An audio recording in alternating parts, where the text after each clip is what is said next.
pé, por favor, e abrirem conosco Lucas capítulo 18. Estaremos hoje, se Deus assim permitir, encerrando esse capítulo, meditando nos versículos 35 até o versículo 43. Lucas capítulo 18, versículos 35 ao 43. O tema da nossa mensagem é o cego. Nós vamos procurar fazer algumas associações práticas.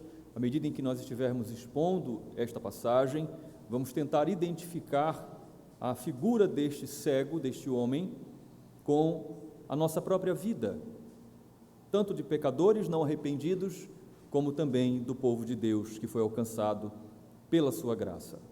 Lucas 18, 35 ao 43. A palavra de Deus assim nos diz: Aconteceu que, quando Jesus se aproximava de Jericó, um cego estava sentado à beira do caminho pedindo esmolas. E, ouvindo o barulho da multidão que passava, perguntou o que era aquilo. Anunciaram-lhe que Jesus, o Nazareno, estava passando. Então ele gritou: Jesus, filho de Davi, tenha compaixão de mim. E os que iam na frente o repreendiam para que se calasse, mas ele gritava cada vez mais: Filho de Davi, tenha compaixão de mim. Jesus parou e mandou que trouxessem o cego. E, tendo ele chegado, Jesus perguntou: O que você quer que eu lhe faça? Ele respondeu: Senhor, que eu possa ver de novo. Jesus lhe disse: Pois, então, veja, a sua fé salvou você. Imediatamente, diz o versículo 43, ele passou a ver de novo e seguia a Jesus, glorificando a Deus. Também todo o povo, vendo isto, dava louvores a Deus. Assim nos diz a palavra do Senhor. Nós vamos orar mais uma vez, em seguida você pode sentar. Que maravilha é a tua palavra, Senhor. Que bênção que ela é, porque traz para nós relatos, narrativas, histórias tão formidáveis. E ainda é para nós fonte de mais alegria em saber que não é apenas um livro de história, não é apenas um livro narrativo, mas é um livro inspirado por Ti mesmo, o Espírito Santo de Deus, para a nossa instrução, para a nossa alimentação espiritual, para o nosso enlevo espiritual. Que grande bênção é para nós estarmos aqui hoje, dispostos a ouvir a Tua palavra. Senhor, eu estou disposto a ser um instrumento nas Tuas mãos, para que a Tua mensagem seja transmitida ao Teu povo.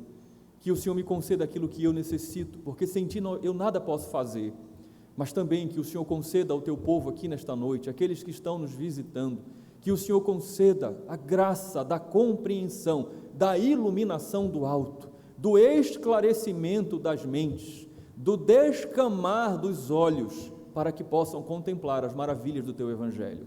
Faz isso, ó Deus, segundo a Tua vontade, é o que Te peço, em nome de Jesus. Amém. Podem sentar, queridos.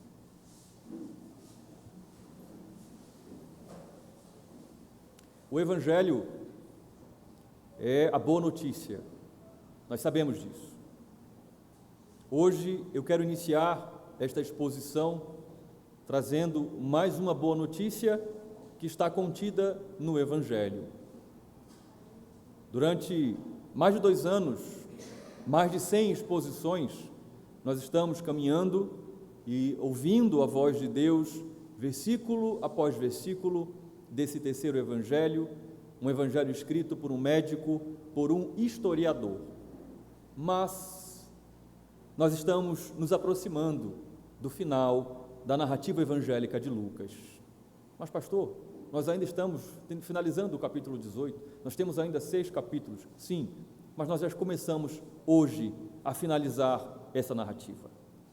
Esse é o antepenúltimo evento registrado neste Evangelho antes da entrada do Senhor em Jerusalém, onde Ele irá enfrentar, onde Ele irá viver a sua paixão, o seu sofrimento, a sua morte, mas também a sua ressurreição.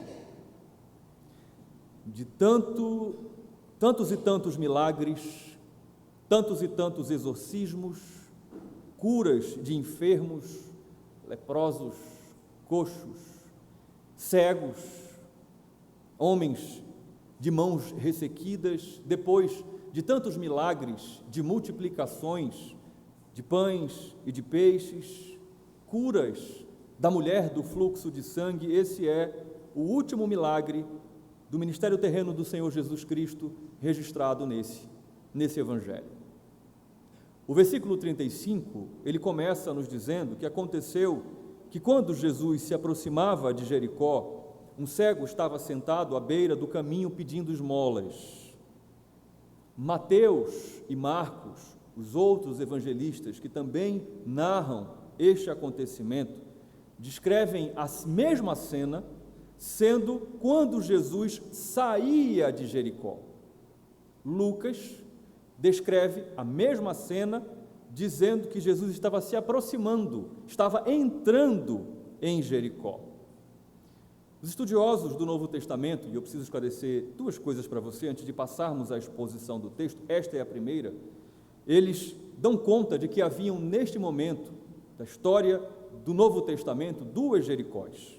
A primeira e a mais antiga, que já estava desabitada, era Jericó dos judeus, aquela mesmo que foi conquistada por Josué no seu ministério. A segunda Jericó era Nova Jericó, era Bela Jericó, era Jericó romana, que tinha sido construída por Herodes o Grande. Então é possível que, como os evangelhos de Mateus e de Marcos tenham sido escritos predominantemente para o povo judeu, estes evangelistas, sob a orientação do Espírito Santo, priorizaram esse respectivo público. Jesus está saindo da antiga Jericó e está prestes a entrar na nova Jericó. Assim, Lucas está priorizando o seu povo principal, os gentios. Ele está dizendo que Jesus está para entrar na Jericó gentílica ou na Jericó romana. Isso não faz diferença.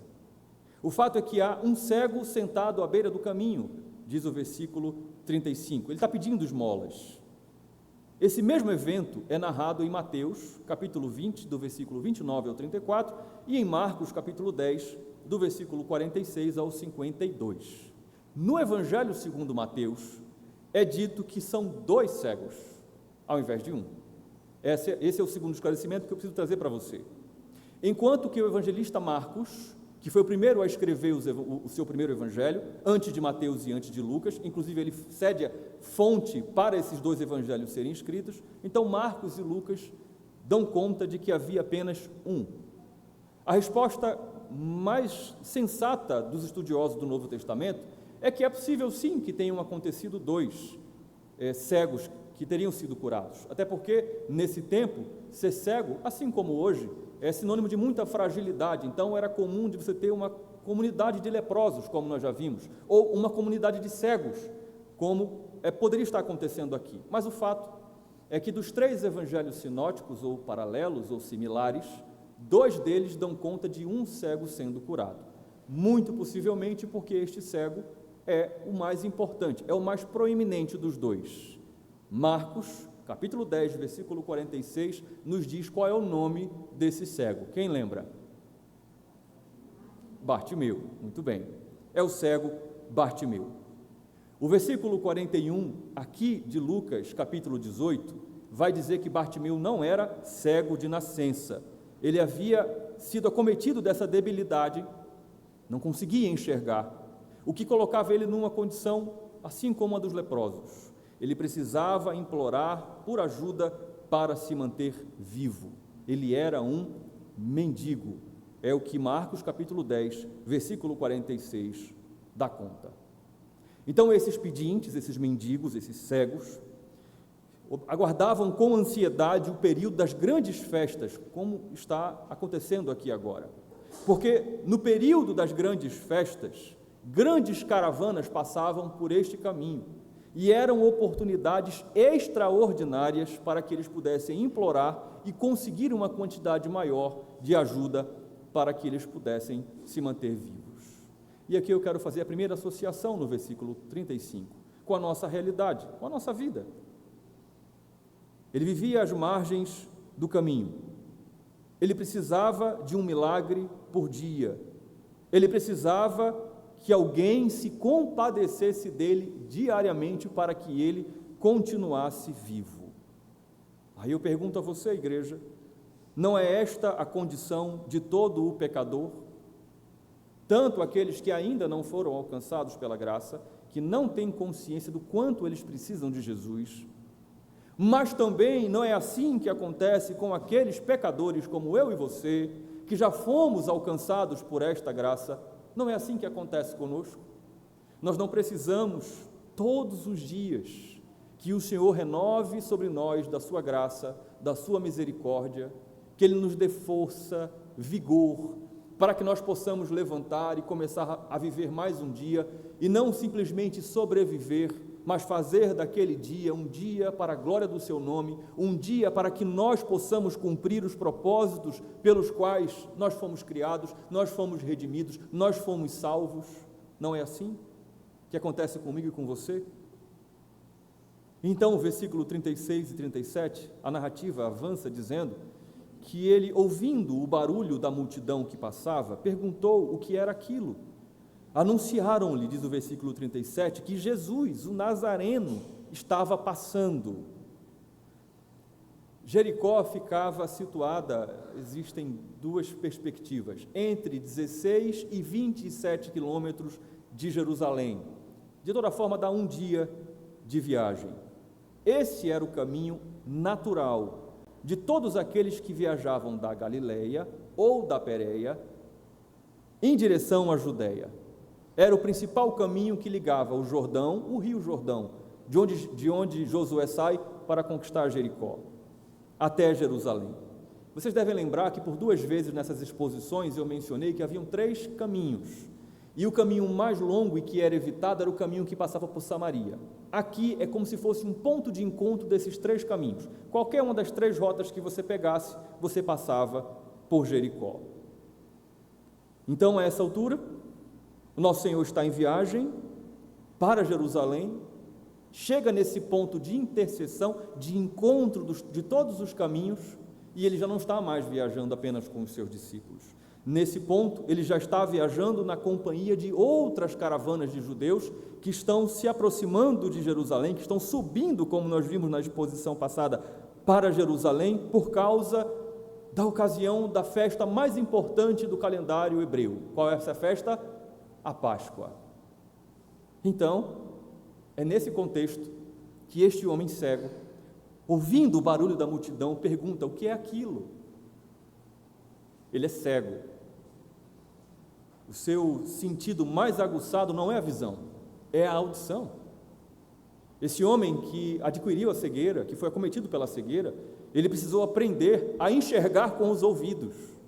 E é isso que está acontecendo aqui. Ele está ouvindo, mas ele está percebendo que não é o burburinho comum das habituais caravanas de viajantes que passavam por aquele lugar. Havia algo de diferente. E mesmo ele, como cego, conseguiu perceber: tem alguma coisa diferente acontecendo, algo diferente está passando por perto de mim. E aí eu quero fazer a segunda associação. Quero perguntar a você, igreja, não é exatamente assim que acontece quando o Evangelho se manifesta? Não é essa a impressão que se causa quando o Evangelho chega num lugar? É algo diferente do normal. É possível que você já tenha ouvido de alguém, quando você revelou a sua fé: eu sabia que tinha alguma coisa diferente com você. Eu sabia que tinha alguma coisa de especial com você. Era diferente. Difícil é quando você diz que é crente e o povo diz: eu nem sabia, te conheço há tanto tempo, nem imaginava. Não, geralmente não é assim. Geralmente as pessoas percebem que você fala muito de Deus, que tudo tem a ver com Deus, que a sua maneira de tratar as coisas, de se comportar, é diferente, causa uma impressão diferente do normal. Quando o Evangelho chega, e a impressão desse cego estava correta. Jesus, o Nazareno, está passando, é o que ele ouve. E existe um significado muito profundo e teológico nessa associação Jesus, o Nazareno, está passando. Isaías capítulo 11, versículo 1 em diante, vai falar de um rebento, do hebraico Netzer, que a sua pronúncia é próxima de Nazaré. Esse rebento de Isaías capítulo 11 não é um rebento qualquer, é um rebento que brotaria do tronco de Jessé, seria a descendência de Davi, de modo que quando este cego ouve, quando lhe anunciam, e o verbo anunciar aqui é proclamar, algumas versões portuguesas trazem proclamar, quando proclamam para ele, é o evangelho que está passando, é Netzer, é o rebento, é o broto que saiu da raiz de Jessé, é o descendente de Davi. Quando ele ouve essa boa notícia, este pobre cego, observe na sua Bíblia, versículo 38, ele não pensa duas vezes, ele começa a gritar, então ele gritou: Jesus, filho de Davi, tenha compaixão de mim. O verbo gritar é bradar, é um som, já ouvimos isso em outra exposição, repentino e com toda a força dos pulmões, é um forte grito de repente.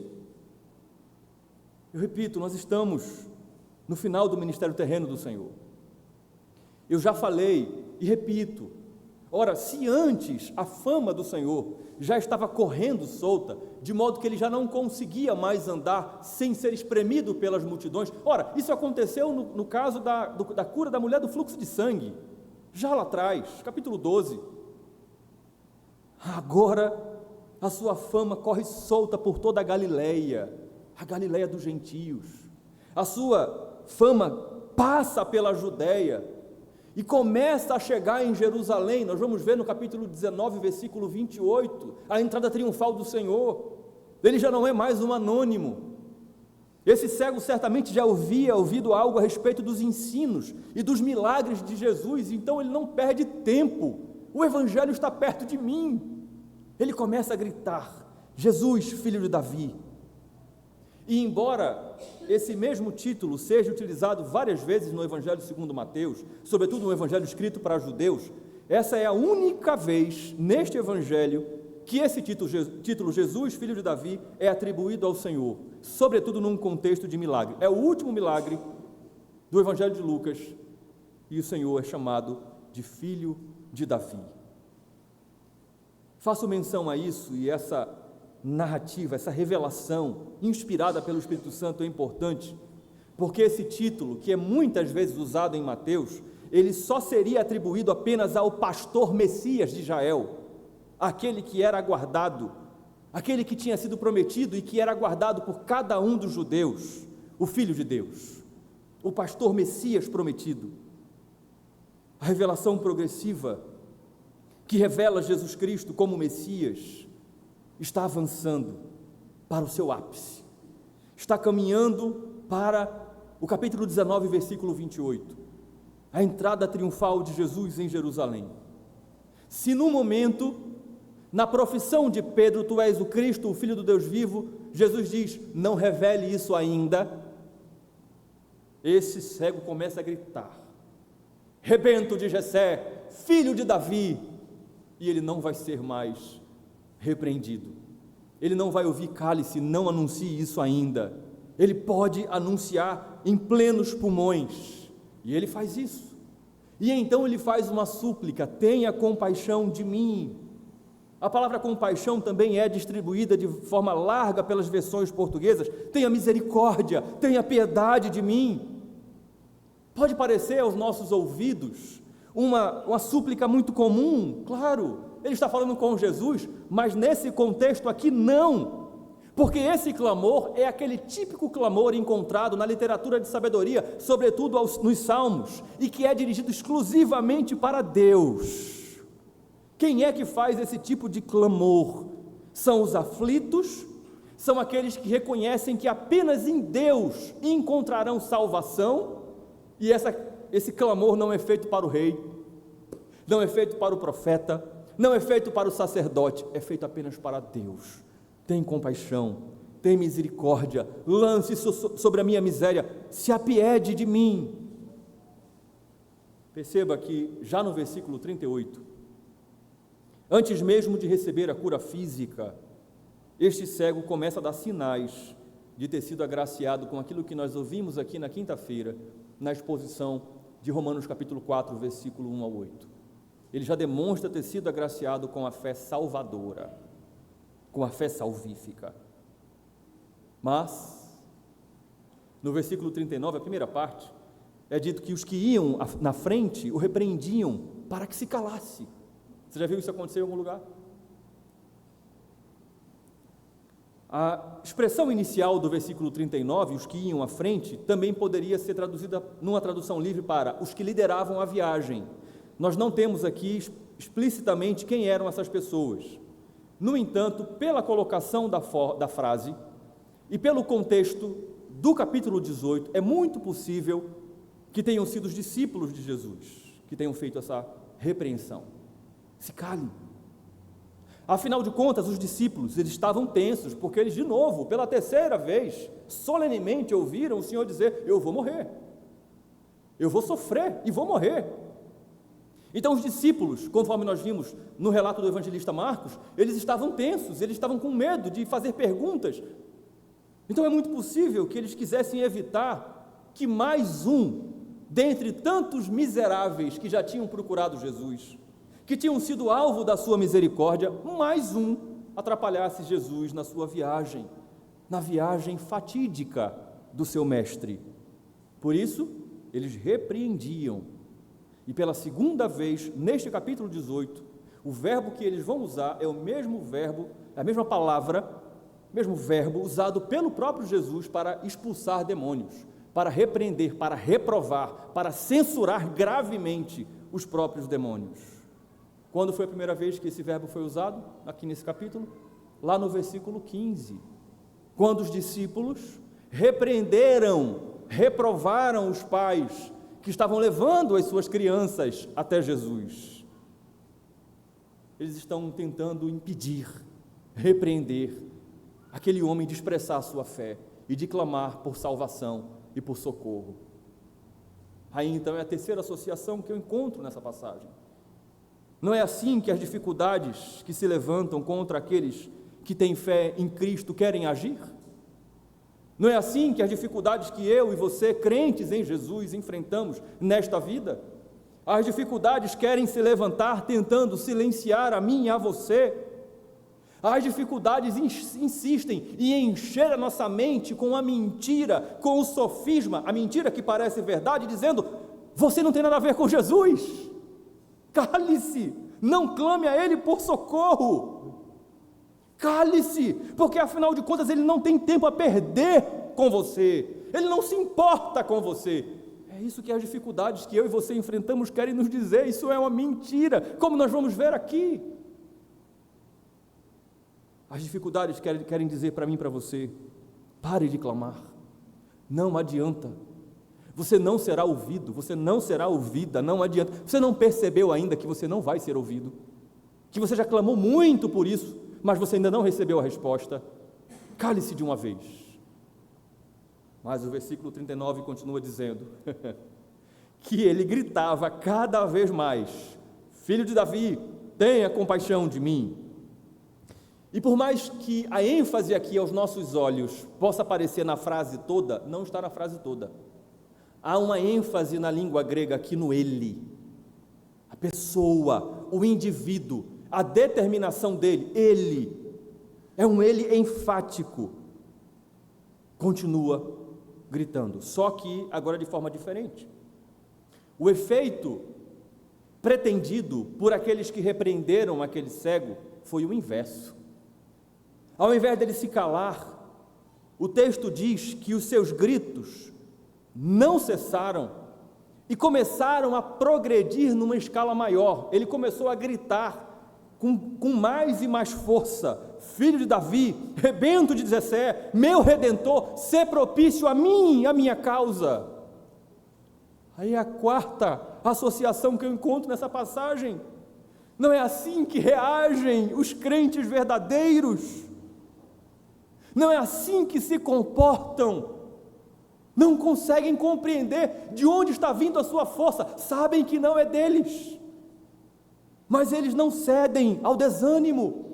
Eles não são vencidos pelo desânimo. Sim, é muito verdade que muitas vezes Deus levanta outros crentes para colocar perto deles, para encorajá-los, para dizer o que é isso, eia, coragem, como nós vamos ver, avante.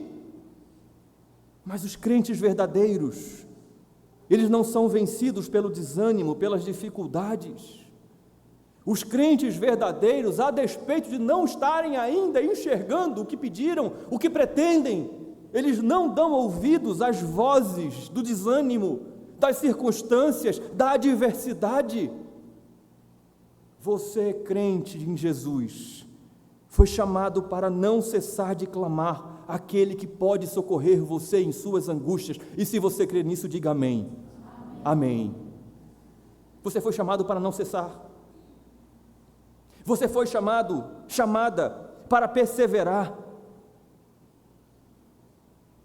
Para perseverar nesta fé que vocês receberam. É esta fé que testifica no íntimo de vocês, crentes, um dia o meu clamor vai ser ouvido. Eu não vou parar de clamar, porque aqui dentro arde uma convicção de que a resposta virá. Versículo 40 e a primeira parte do 41. Jesus parou e mandou que trouxessem o cego. E tendo ele chegado, Jesus perguntou: o que você quer que eu lhe faça? O nosso Salvador toma duas atitudes. A primeira é bem óbvia, ele para a viagem. Ele está indo para Jerusalém. Ele está indo consumar a sua missão. Mas por um momento ele para. A segunda coisa que ele faz é mandar. A Nova Versão Internacional e a versão do Rei Tiago diz ordenar. É ênfase, é uma ordem. A palavra grega é dar instruções para alguém fazer algo debaixo de uma autoridade. Jesus fala com autoridade: façam isso. Tragam ele até mim. O final do Salmo 11, que nós estivemos meditando hoje, é a cena que está sendo colocada aqui em Lucas capítulo 18, versículo 40.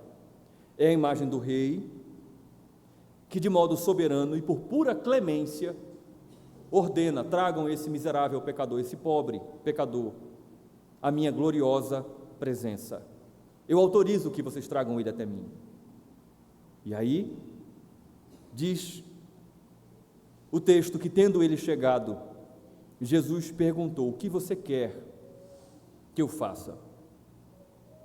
O que você quer que eu faça? Esse texto é tão conhecido que certamente você já ouviu alguém dizer assim: veja, Jesus quer que ele diga o que ele quer que Jesus faça. Mas na verdade são dois propósitos que há nessa pergunta de Jesus. A segunda de fato é essa, mas vamos falar sobre isso já já. O primeiro propósito de Jesus dizer: o que você quer que eu faça a você?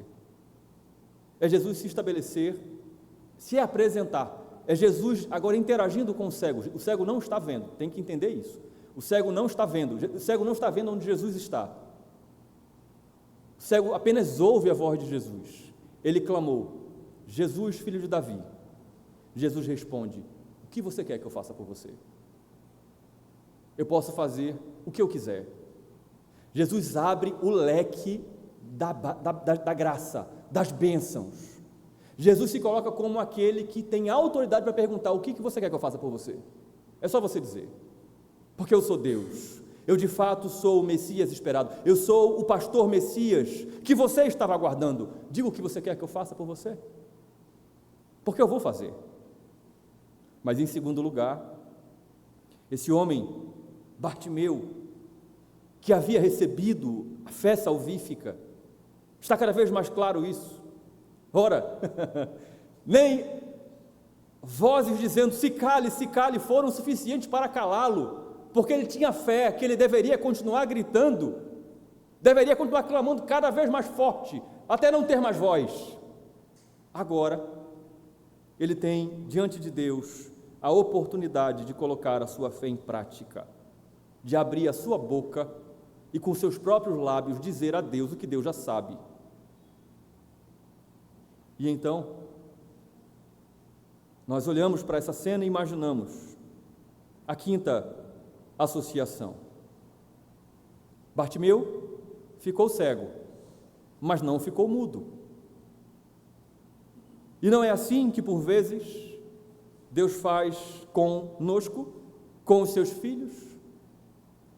Ele nos coloca diante de uma situação de debilidade, tira de nós algo de grande valor, às vezes um ente querido, às vezes a saúde, às vezes algo que diz respeito a coisas importantes da nossa vida, um emprego.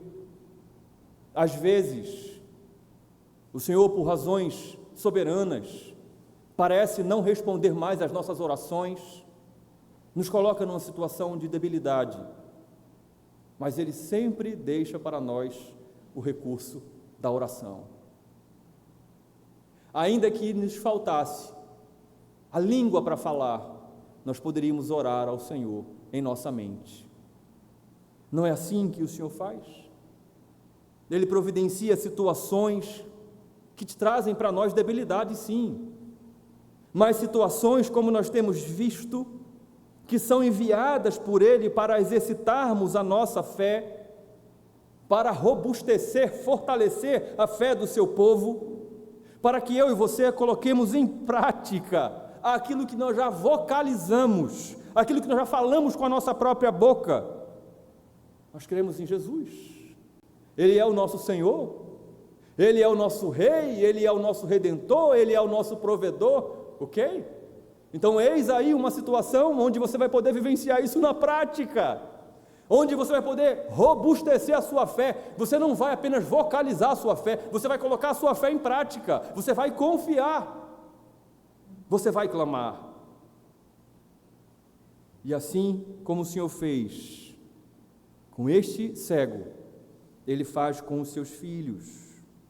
Como Rei soberano, Ele conduz os seus filhos, os seus súditos, à sua santa presença, para ouvi-los clamar e mostrar: eu ouvi o seu clamor.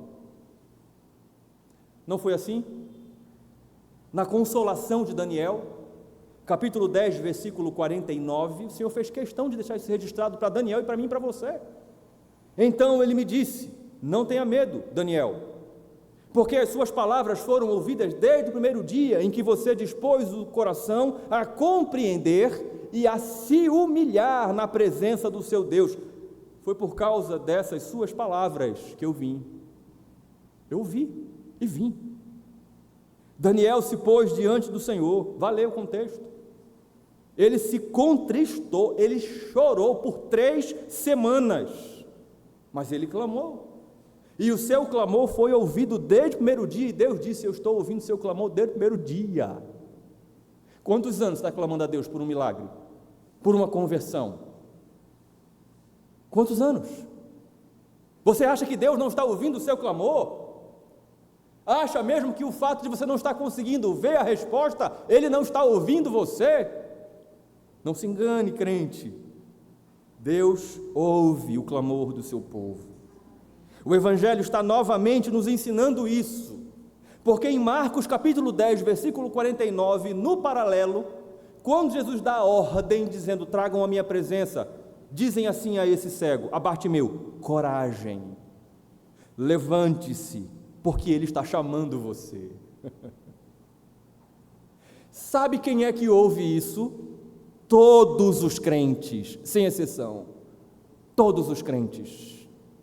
Ou vão ouvir isso hoje, ou vão ouvir isso amanhã, ou vão ouvir isso daqui a 10 dias, daqui a um mês, daqui a um ano, mas todos aqueles que são crentes vão ouvir: levante-se, Ele está chamando você. Não é assim que Ele faz? Não é assim que Ele agracia a nossa vida como povo de Deus? É a 6ª associação que eu vejo nessa passagem. Após o tempo da nossa esperança, após o tempo da nossa espera, nós recebemos a maravilhosa notícia: coragem, levante-se. O tempo da resposta que você esperava chegou.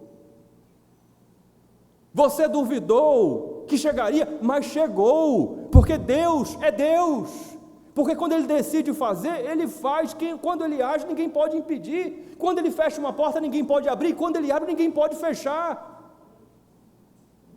O Evangelho está novamente nos lembrando isso hoje. E Bartimeu falou, ele respondeu no versículo 41, Senhor, que eu possa ver de novo.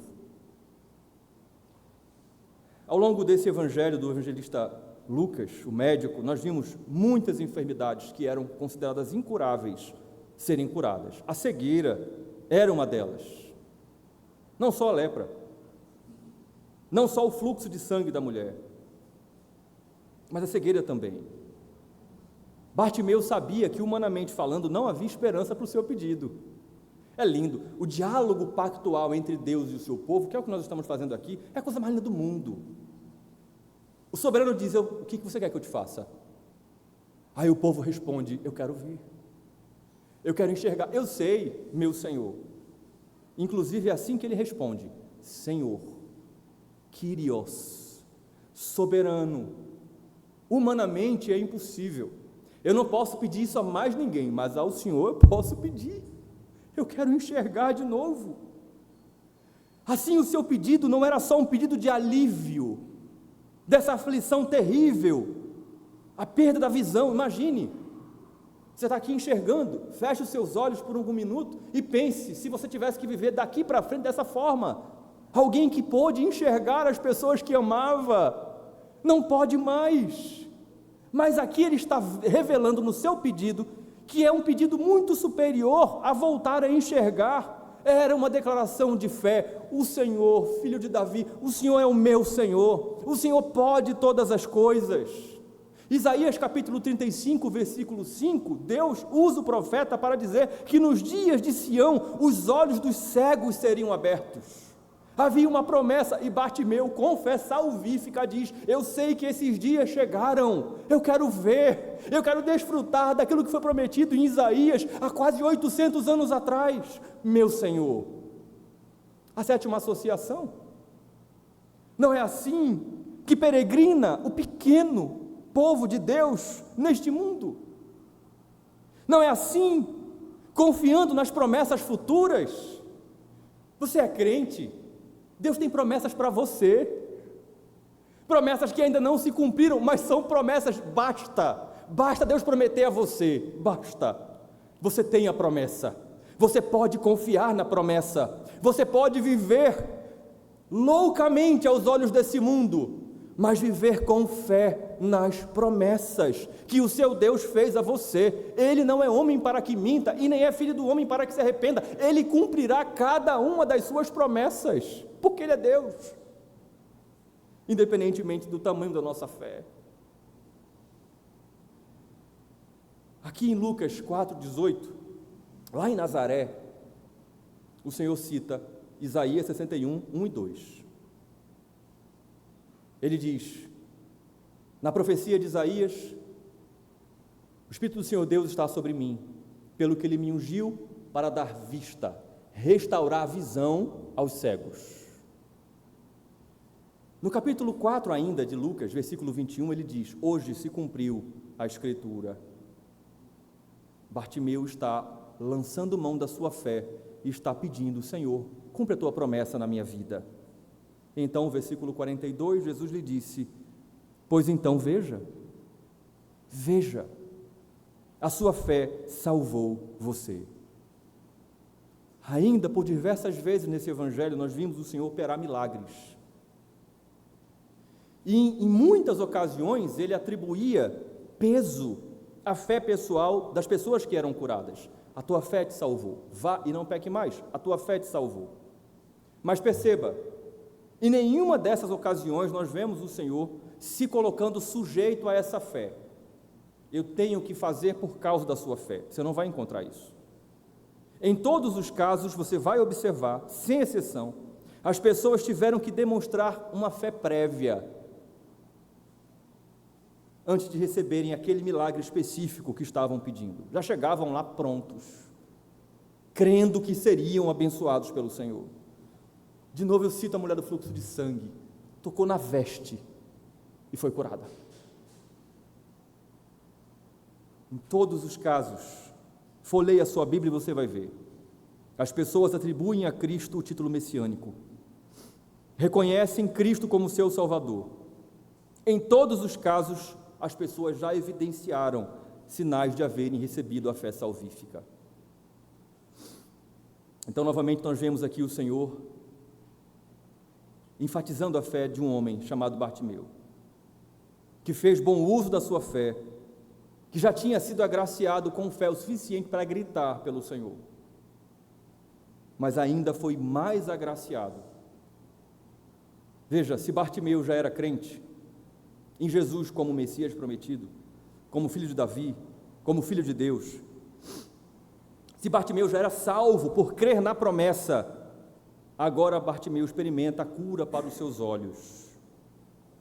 Em Mateus capítulo 20, o paralelo a essa passagem, versículo 34, é dito que, o que não é dito aqui em Lucas, que Jesus, profundamente compadecido, que diante daquela situação, Jesus se envolveu pessoalmente ao ponto de fazer o que Lucas aqui não registra. Lucas, ele foi o evangelista que mais registrou a marca registrada do ministério de Jesus, o toque. Mas Mateus registra, Jesus tocou nos olhos dele. E, aí vem o versículo 43. Imediatamente, ele passou a ver de novo e seguia Jesus, glorificando a Deus. Também todo o povo, vendo isto, dava louvores a Deus. Mais uma vez, a palavra usada é imediatamente, é na hora. A cura foi instantânea. O cego passou a ver de novo. E os 3 evangelistas atestam isso, sem exceção. Mas preste atenção agora, no final da mensagem. Somente esse historiador chamado Lucas registra com detalhes as consequências deste último milagre evangélico. Bartolomeu, primeiro, passou a seguir a Jesus. O que significa isso? Começou a ser discípulo de Jesus, começou o seu processo de discipulado, e Marcos 10, 52 diz que ele passou a seguir a Jesus estrada fora, por todos os caminhos que Jesus ia, ele ia também. E acontece então com ele, eu chamo a sua atenção, aquilo que aconteceu com o leproso samaritano, vocês lembram? 10 foram curados, só ele volta para agradecer. Assim como o leproso samaritano, Bartimeu não segue a sua vida sem Jesus, não segue a sua vida longe do Senhor, ele passa a ser discípulo de Jesus. E aqui eu vejo a 8ª associação, rumo a Jerusalém. Que coisa linda! Jesus está seguindo para Jerusalém, para a sua paixão, e Bartimeu agora vai segui-lo até Jerusalém. Não é assim que acontece comigo e com você? Quando a graça nos alcança e nos chama ao arrependimento, nós não vamos mais seguir a nossa vida. Eu estou livre, estou salvo, eu vou seguir a minha vida sem Jesus. Não. Nós seguimos todos os dias agora, com todas as nossas dificuldades, imperfeições, mazelas, com Jesus. Ora, mas já nos primeiros tempos do discipulado, nós percebemos que seguir a Jesus tem um custo, que isso traz para nós sofrimento. Começamos a nos assemelhar e participar do seu sofrimento, mas isso não nos desanima. Ainda que nós percamos amizades, familiares nos rejeitem, percamos oportunidades de emprego ou de ganhos fáceis, nada disso nos demove para nos afastarmos de Jesus, porque nós fomos alcançados por sua graça, e agora nós estamos acorrentados a Ele, estamos apegados a Ele, estamos fixados nele, ainda que nós tenhamos que ir até Jerusalém, ainda que tenhamos que segui-lo e levar a nossa cruz a cada dia, estrada afora. Lucas registra ainda que Bartimeu seguia Jesus, glorificando a Ele, reconhecendo os atributos divinos de Jesus, glorificando a Deus, e ao mesmo tempo, todas as pessoas que estavam naquela situação, que presenciaram aqueles fatos, davam louvores. ofereciam palavras como ato de homenagem em forma de adoração a Deus. E aí a nona associação, para encerrar. Não é assim que vive o povo de Deus? Glorificando por seus atributos, por quem Ele é, pelo que Ele faz.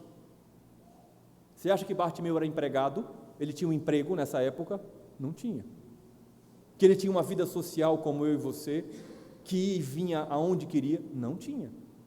Bartimeu não tinha muitos motivos ainda para estar tão feliz, para glorificar tanto a Deus, por tantas bênçãos. Assim como talvez eu e você esperemos em Deus algumas coisas que não alcançamos, mas o crente de verdade, ainda que lhe falte muita coisa, ainda que faltem muitas orações serem respondidas, ele glorifica a Deus, ele louva a Deus, ele reconhece quem Deus é e o que Deus faz, e ele dá palavras, ela profere palavras de louvor, de enaltecimento, palavras que homenageiam, palavras de adoração a Deus. E os povos que estão ao redor dos crentes, eles são impactados. Veem o povo de Deus pondo a sua fé em prática, veem o povo de Deus sendo cuidado pelo próprio Deus e são impactados pela diferença do Evangelho. Rapaz, tu vê aquele cara, tu vê aquele irmão, aquele irmãozinho, já disse a vocês, me conhecem como irmão lá no condomínio. O irmão, não tem um irmão, aquele irmão lá, rapaz, eu não sei, o irmão ganha menos do que eu, mas o irmão vai para a igreja, é uma felicidade, é uma alegria, eu fico de cara feia, mas ele só me dá bom dia, só me chama para ir para a igreja. Assim o povo ao redor, ele é impactado pelo testemunho da igreja. Eu concluo essa mensagem dizendo que Bartimeu queria ver, ele queria enxergar. Aí eu quero perguntar a você que está ouvindo essa mensagem hoje, e você? Você também quer enxergar? Você também quer ver? Talvez eu precisasse fazer uma outra pergunta antes dessa. Você tem feito um autoexame de vista? Quem já usa óculos aqui ou já usou como eu, sabe como é que funciona. Você vai para você ser examinado. A Bíblia diz que nós nos autoexaminamos. Examine, pois, o homem a si mesmo, diz 1 Coríntios capítulo 11. Você já fez um autoexame de vista para ver como é que anda a sua visão? Para se a sua visão não estiver muito boa, você pedir a Jesus, eu quero ver, eu quero enxergar melhor. Deixa eu me dirigir a você que está nos visitando e que ou não é um crente ainda, e entenda, crente não é aquele que diz eu creio.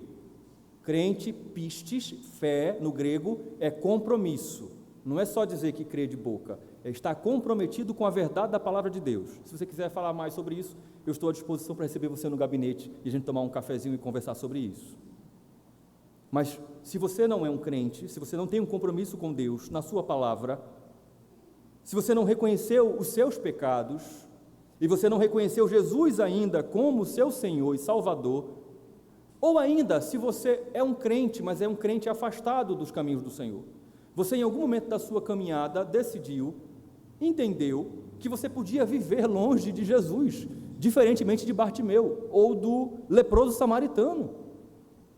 Se você não é um crente, ou se você é um crente afastado dos caminhos do Senhor, vive sem ter compromisso com Deus e com a sua palavra, deixe-me dizer a você que você está cego espiritualmente, que você precisa reconhecer isso e precisa clamar a Deus, eu quero ver. Assim como o Senhor fez Bartimeu ver, eu quero ver. Isso que o pastor, eu estou dizendo isso porque um dia eu falei isso para Deus. Quando o meu primo, que na verdade era primo da minha mãe, me evangelizou, me disse umas coisas, aquilo, mas eu disse a Deus, eu queria ver o que ele falou, porque eu não consigo entender o que ele falou. Eu fiz essa oração para Deus. Você precisa orar para que Deus abra os seus olhos espirituais e você reconheça como Bartimeu que Jesus é o filho de Davi, que Jesus é o Redentor. Você precisa reconhecer, eu estou cega espiritualmente, e eu preciso que Cristo abra os meus olhos.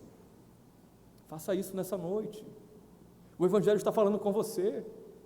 A luz do Evangelho está vindo sobre você, como João Calvino diz, e mostrando a sua real condição, está iluminando quem você é, está mostrando para você quem Deus é. Mas ainda eu quero dirigir uma palavra a você, crente em Jesus, que faz parte da igreja, mas que tem vivido alguns aspectos da sua vida fora do padrão do Evangelho, e isso não te incomoda mais. Deixe-me dizer a você que você está cego pelo pecado, você está cega pelo pecado. Se você vive um padrão fora do Evangelho em qualquer área da sua vida, e isso não incomoda mais você, o pecado está cegando você. E você precisa ouvir o que o Evangelho está lhe dizendo hoje, que apenas Cristo, o filho de Davi, o rebento de Jessé, pode trazer de novo para você visão e discernimento espiritual. Um exemplo prático: pastor, eu não leio mais a Bíblia, isso não me incomoda. Pastor, eu passo o meu dia inteiro, eu não oro quando eu acordo, eu não oro pelas minhas refeições, eu não oro antes de dormir, eu não lembro de orar, e isso não me incomoda mais. Peça a Jesus, Ele está diante de você, Ele está vendo que você está cego pelo pecado, está cega pelo pecado, e Ele não está aqui para acusar você, Ele está aqui para curar você. Agora Ele quer que você abra a boca e diga: Senhor, me faça enxergar que o pecado é nocivo para mim, é nocivo para as pessoas que me cercam. Eu quero ver, Senhor. E então o Senhor vai chamar você. Ele vai dizer: coragem, venha, porque Ele está chamando você. Mas por fim eu quero dirigir ainda uma palavra a você, crente, que vive piedosamente na presença de Deus, que tem buscado a face do Senhor, que tem lutado contra o pecado, apesar de você não ser perfeito e não ser perfeita. Talvez você ainda não esteja enxergando muitos pedidos de oração que você coloca diante de Deus. Talvez você esteja clamando a Deus, gritando, pedindo por mais santidade, pedindo por avivamento, pedindo por sua família que ainda não serve ao Senhor, pedindo pela sua vida amorosa, por um marido crente, por uma esposa crente, pedindo por seus filhos, e você ainda não está ouvindo a voz lhe chamar. Persevere, meu irmão, persevere, minha irmã. Está guardado para você esta frase que Bartimeu ouviu: coragem, levante-se, Ele está chamando você. Você se apresentará diante do Senhor e Ele dirá a você: o que você quer que eu faça a você? Continue pedindo, continue clamando, que no tempo certo o Senhor vai chamar você e vai dizer que seja feito conforme a sua fé. Que o Senhor aplique a sua palavra aos nossos corações. Amém.